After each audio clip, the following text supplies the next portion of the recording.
10 baş qoyunla təsərrüfat qurmaq kiçik miqyaslı heyvandarlıq üçün ideal başlanğıc nöqtəsidir.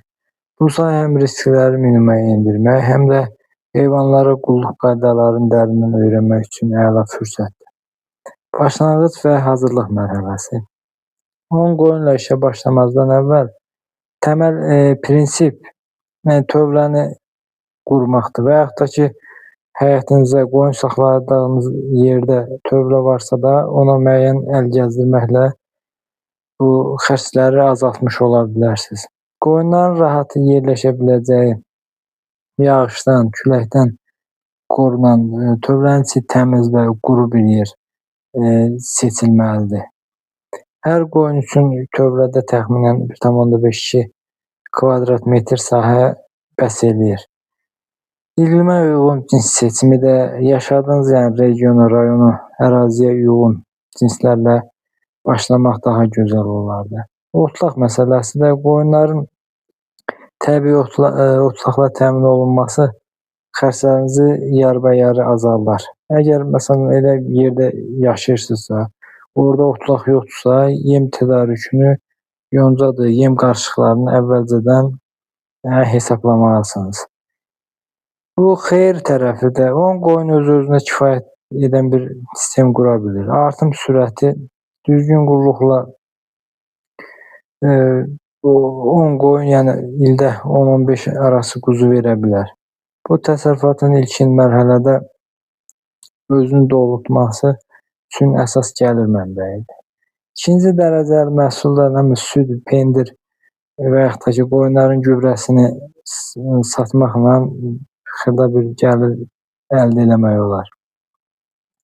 Sonra qoyunlara qulluq və onların baxımı, sağlamlıq məsələsi, yəni baytar nəzarəti, peyvənd təqvimə ciddi nəzarət etməlisiniz. İldə 2 dəfə qurd dərmanı vermək, mütəmadi baytarlıq müayinələri xəstəlik riskini minimuma endirir. Tövlənin döşəməsini daim quru saxlamaq lazımdır. Nəmli heyvanlarda axsaqlıq və digər dırnaq xəstəliklərinə səbəb olar. Su və yem məsələsi. Qoyunların təmiz suya olan ehtiyacı əlbəttə ki, birinci növbədə gələn şərtlərdən biridir. Su qoyunlar üçün və yaxud da başqa canlılar üçün həyat mənbəyidir. Ona görə daim təzə, təmiz su qoyunları su ilə təmin eləmək lazımdır. Təsərrüfatın idarə edilməsi. Hər bir qoyun üçün xüsusi bir dəftər tutun. Yəni, belə deyək də, hər qoyuna bir dəftər deyəndə, bir dəftər, kitabça tutunuz, orada qoyunları, məsələn, doğum tarixidir, xəstəliklərdir, bala sayıdır, bunları qeyd eləmək çox vacib, önəmli şərtlərdən biridir. Bu məlumatlar gələcəkdə hansı qoyunların daha məhsuldar olduğunu müəyyən etməyə kömək edir.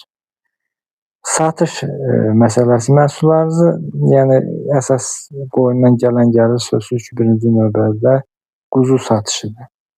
Hətta ki, məsələn, pendir ola bilər, yun da bildiyiniz kimi pula getmir, o heç. Birbaşa, məsələn, bazar, heyvan bazarında quzular aparıb satış eləmək olar, yerli bazarlarda. Və yaxud da ki, burada quzuları qəssablara satmaq olar. Kiçik təsərrüfatda az olsun, keyfiyyətli olsun yanaşmasını tətbiq edin. 10 baş heyvana yüksək qulluq göstərməklə 50 başa orta səviyyədə baxmaqdan daha çox mənfəət əldə edə bilərsiniz. Bu işlə başlamazdan əvvəl yaxınlıqdakı təcrübəli qoyun saxlayanlarla söhbət etmək, bölgənin otlaq imkanlarını qiymətləndirmək sizin üçün ən yaxşı bələdçi olacaq.